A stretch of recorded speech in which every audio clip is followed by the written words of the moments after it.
11 जून 2025 शाम के वही 7:30 बज रहे थे। इसी वक्त पंजाब के सहारा जन सेवा संस्थान के पास एक कॉल आता है और कॉल करने वाला व्यक्ति यह बताता है कि यहाँ पर एक आदेश हॉस्पिटल है और उसकी पार्किंग में एक कार खड़ी हुई है और इस कार के अंदर से बहुत बुरी तरीके से दुर्गंध आ रही है। ऐसी दुर्गंध आ रही है जिसको सूंघ पाना मुश्किल हो रहा है। आप लोग प्लीज़ जल्दी यहाँ पर आ जाइए और देखिए इस कार के अंदर क्या है। जैसे इस बात का पता चलता है जन सेवा संस्थान के पास, वो लोग तुरंत पुलिस वालों को इन्फॉर्म करते हैं और पुलिस वाले वहाँ पर पहुँचते हैं जहाँ पर यह हॉस्पिटल था। और यह हॉस्पिटल भटिंडा बरनाला का जो मेन रोड है वहाँ पर स्थित था। पुलिस वाले वहाँ पर पहुँचते हैं और इसके बाद कार की चेकिंग करते हैं। जब वो लोग कार को चेक कर रहे थे तो उनको पता चलता है कि जो कार के पीछे वाली सीट थी वहाँ पर एक महिला की डेड बॉडी पड़ी हुई है। डेड बॉडी को देख करके ऐसा लग रहा था कि इस महिला को 1-2 दिन पहले मारा गया है और उसके बाद यहाँ पर फेंक दिया गया है, क्योंकि जो बॉडी थी वो बिल्कुल गल रही थी, यानी कि वो ऐसा लग रहा था कि बिल्कुल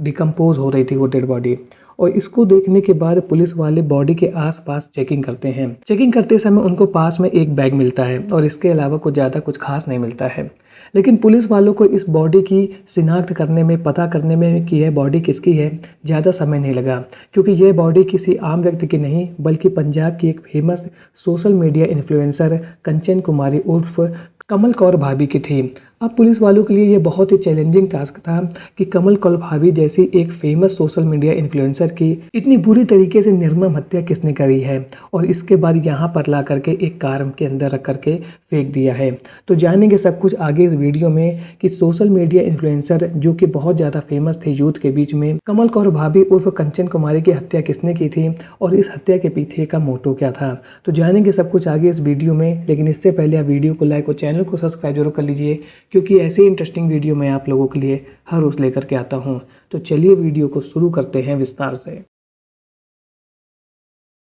कंचन कुमारी पंजाब के लुधियाना की रहने वाली थी। वो पहले तो एक बैंक में नौकरी करती थी और वहाँ पर खाते खोलने का काम करती थी, लेकिन कोरोना काल के समय में उनकी नौकरी चली गई थी और जिसके बाद उन्होंने सोशल मीडिया साइट पर रील्स और वीडियो बनाना शुरू कर दिया था। चूँकि वो देखने में बहुत ज़्यादा सुंदर थी, इसलिए जो उनकी रील्स थी वो धीरे धीरे पॉपुलर होने लगी थी और लोगों के बीच में वो धीरे धीरे फेमस भी हो रही थी और उनका व्यूअरशिप और सब्सक्राइबर भी लगातार बढ़ रहे थे। इस समय उनके सोशल मीडिया प्लेटफॉर्म पर 1 मिलियन से ज़्यादा फॉलोवर और सब्सक्राइबर थे और उनको लगातार पॉपुलैरिटी भी मिल रही थी। लेकिन सबसे बड़ी बात जो उनकी रील्स की थी कि वो जो कंटेंट बनाते थे उनके कंटेंट अश्लील होते थे और इस वजह से उनको फेमस तो वो हो रही थी, उनको पॉपुलैरिटी भी मिल रही थी, लेकिन समाज के बहुत से लोग उनके इस प्रकार के जो अश्लील कंटेंट बनाने वाले रील थे उनका विरोध भी करते थे और इसी वजह से उनको बहुत बार जान से मारने की धमकी भी मिलती रहती थी। कंचन कुमारी लुधियाना में अपनी माँ के साथ रहती थी। वो 3 बहनों और 2 भाई में सबसे छोटी थी और वे सोशल मीडिया प्लेटफॉर्म पर बहुत ज़्यादा एक्टिव भी रहती थी और वो अपने घर का लगभग पूरा खर्चा चलाती थी, क्योंकि उनके जो 2 भाई थे वो मैरिड थे, लेकिन वो इतना कमा नहीं पाते थे कि वो अपने घर का खर्चा चला सके और इस वजह से कंचन कुमारी अपने घर का पूरा खर्चा चलाती थी। लेकिन असल ज़िंदगी में जो कंचन कुमारी थी वो ऐसी ही नहीं थी जैसे वो सोशल मीडिया प्लेटफॉर्म पर यानी कि ऑनलाइन प्लेटफॉर्म पर दिखती थी। वो भले ही सोशल मीडिया प्लेटफॉर्म पर अश्लील कंटेंट बनाती थी, लेकिन असल ज़िंदगी में वो बहुत ही सीधी सादी लड़की थी और जब उसके आस पड़ोस के लोगों से बातचीत की गई थी तो उन्होंने ये हमेशा यही बताया था कि कंचन का जो व्यवहार सबके साथ था वो बहुत ज़्यादा हंसी मजाक वाला था, अच्छा था। वो कभी भी मोहल्ले में ऐसे कपड़ों में नहीं घूमती थी जिसकी वजह से उसके ऊपर किसी भी तरीके के कोई कमेंट करे। वो हमेशा सलवार सूट में ही घूमती थी, लेकिन सोशल मीडिया प्लेटफॉर्म में जो उसके कंटेंट रहते थे वो अश्लील रहते थे और जिसकी वजह से उसको जो पॉपुलैरिटी मिल रही थी वही चल करके आगे उसके लिए एक बहुत बड़ी मुसीबत खड़ी करने वाले थे। कंचन कुमारी सोशल मीडिया प्लेटफॉर्म पर कंटेंट बनाने के लिए कमल कौर भाभी का नाम यूज़ कर रही थी और ये जो कौर शब्द होता है वो पंजाब में जो सिख महिलाएं हैं वो यूज़ करती हैं, क्योंकि उनके कंटेंट को देखने वाले कुछ लोग ये कह रहे थे कि तुम इस प्रकार के कंटेंट बनाना बंद कर दो, क्योंकि तुम्हारे कंटेंट की वजह से जो पंजाब के यूथ हैं उन लोगों को तुम गलत रास्ते पर लेकर के जा रही हो, यानी कि जो यूथ है पंजाब के वो तुम्हारे कंटेंट देख करके गलत रास्ते पर चल सकते हैं और इस प्रकार का कहना था कुछ लोगों का। लेकिन शायद कंचन कुमारी उर्फ कमल कौर इस बात से बिल्कुल भी अनजान थी कि इस प्रकार की हरकतें यानी कि जो कंटेंट वो अश्लील बना रही हैं सोशल मीडिया प्लेटफॉर्म पे आगे चल करके उनके लिए बहुत बड़ी समस्या खड़ी करने वाले हैं। इसी बीच 7 से 8 जून के आसपास अमृतपाल नाम का व्यक्ति उनके घर पर आता है और वो उनसे कहता है कि एक शोरूम का इवेंट है, वहाँ पर आपको ओपनिंग करनी है और इसके लिए मैंने आपको इनवाइट किया है। जब ये बात कंचन कुमारी को पता चलती है तो वो इस इवेंट में आने के लिए तैयार हो जाती हैं और ये जो इवेंट होना था वो भटिंडा में होना था और इसकी तारीख थी 9 जून। जैसे ही 9 जून का दिन आता है, अमृतपाल कंचन कुमारी को फ़ोन करता है और उससे कहता है कि आप भटिंडा में आ जाइए। कंचन कुमारी अपनी माँ को बोल करके घर से यही निकलती है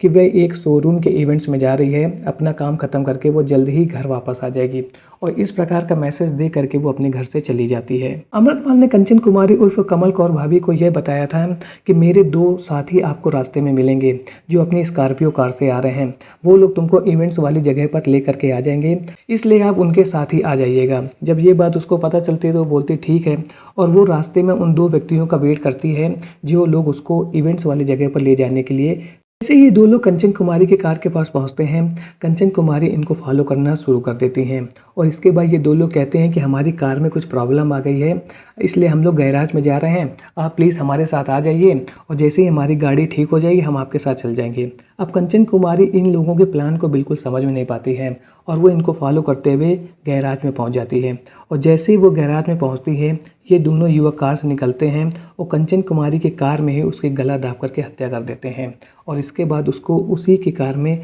पीछे वाली सीट पर डाल देते हैं और भटिंडा बरनाला रोड पर स्थित एक आदेश हॉस्पिटल की पार्किंग में कार को पार करके वहां से निकल जाते हैं। अब ये जो कहानी थी वो पुलिस वालों को पूरी तरीके से इन्वेस्टिगेट करनी थी। जब पुलिस वालों को कंचन कुमारी की कार उस आदेश हॉस्पिटल की पार्किंग से मिलती है तो इसके बाद पुलिस वाले सबसे पहले वहाँ पर जो सीसीटीवी कैमरा लगा हुआ था उसको चेक करते हैं और जब वो लोग सीसीटीवी कैमरे को चेक करते हैं तो उन्हें पता चलता है कि 10 जून की सुबह 5:30 बजे के आसपास एक सिख युवक वहाँ पर आता है। वो सबसे पहले उस कार से आता है, यानी कि इयॉन कार से, जिसके पीछे वाली सीट पे कंचन कुमारी मरी हुई पड़ी हुई थी। वो सबसे पहले वहाँ पर आता है, अपनी कार से बाहर निकलता है और 1 मिनट के लिए फ़ोन में बात करता हुआ आगे की ओर यानी कि हॉस्पिटल की तरफ जाता है और इसके कुछ मिनट के बाद वो एक बार फिर से वापस आता है और अपनी कार का जो यानी कि जिस कार से वो आया था उसकी विंडो को खोलता है और इसके बाद किसी से इशारे से पूछता है कि मुझे कार को पार्किंग में पार्क करना है और जैसे ही वो कंफर्म कर देता है कि उसे कार को पार्किंग में पार्क करना है, इसके बाद वो पार्किंग में जाता है, कार को पार्क करता है और इसके बाद फिर से फ़ोन में बात करता हुआ वहाँ से निकल जाता है। जो ये युवक कार को लेकर के आया था उसने अपना चेहरा नहीं छिपाया था, यानी कि सीसीटीवी को जब पुलिस वाले चेक कर रहे थे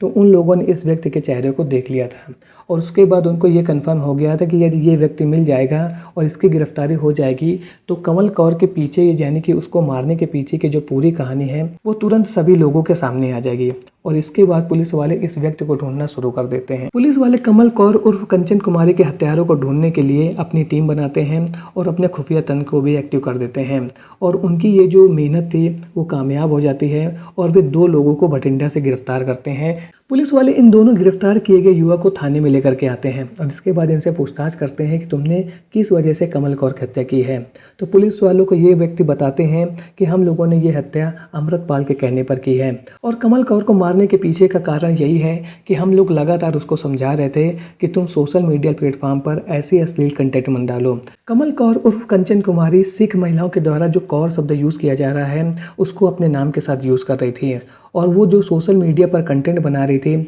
उसकी वजह से सिख इतिहास और जो सभ्याचार है उसको वो खराब कर रही थी। साथ ही वे पंजाब के युवाओं को बहका रही थी और उनको गलत रास्ते पर ले जा रही थी और इसी वजह से उसकी हत्या की गई है। पंजाब पुलिस ने कंचन कुमारी उर्फ कमल कौर के जो हत्यारे हैं उनको गिरफ्तार कर लिया गया है। वहीं जो इस हत्याकांड का मास्टरमाइंड है अमृतपाल, उसको पकड़ने के लिए टीमें बनाई गई हैं और जल्द भी उसको भी गिरफ्तार कर लिया जाएगा। लेकिन आज की वीडियो में हमने ये देखा कि कंचन कुमारी उर्फ कमल कौर को जिस चीज़ से इतनी पॉपुलैरिटी मिली थी वही आगे चल करके उसकी हत्या का कारण बना। इसलिए यह बात समझना बहुत ज़्यादा ज़रूरी है कि जब आप किसी भी प्लेटफॉर्म पर, चाहे सोशल मीडिया प्लेटफॉर्म हो या किसी भी दूसरे प्लेटफॉर्म पर, जब आप कोई भी काम करते हैं तो ऐसे काम ना कीजिए जिसकी वजह से दूसरों को दिक्कत हो। यदि उनको दिक्कत हो रही है, वो आपको समझा रहे हैं, तो आप लोग अपने काम को सुधार लीजिए जो किसी व्यक्ति या समुदाय की भावनाओं को आहत करे। हमारे देश में सभी नागरिकों को फ्रीडम ऑफ स्पीच और एक्सप्रेशन की स्वतंत्रता दी गई है, लेकिन इसका प्रयोग करते समय हमें इस बात को समझना बहुत ज़्यादा ज़रूरी है कि हमारे कार्यों से हमारे आसपास जो लोग हैं, जो लोग रह रहे हैं और जो हमारे काम को देख रहे हैं, उनकी भावनाएं आहत नहीं होनी चाहिए। यदि आपको ऐसा लग रहा है कि उनकी भावनाएं आहत हो रही हैं तो हमें अपने काम को तुरंत करेक्ट कर लेना चाहिए। वैसे किसी की हत्या करने का अधिकार किसी को भी नहीं है और अब कंचन कुमारी उर्फ कमल कौर के जो हत्यारे हैं वो पकड़े जा चुके हैं और उनके अपराध के लिए कानून उन्हें सख्त से सख्त सजा जरूर देगा। आज का वीडियो आपको कैसा लगा कमेंट सेक्शन में जरूर बताएं। मिलता हूँ ऐसे एक और नए इंटरेस्टिंग वीडियो में, तब तक के लिए थैंक्स फॉर वॉचिंग।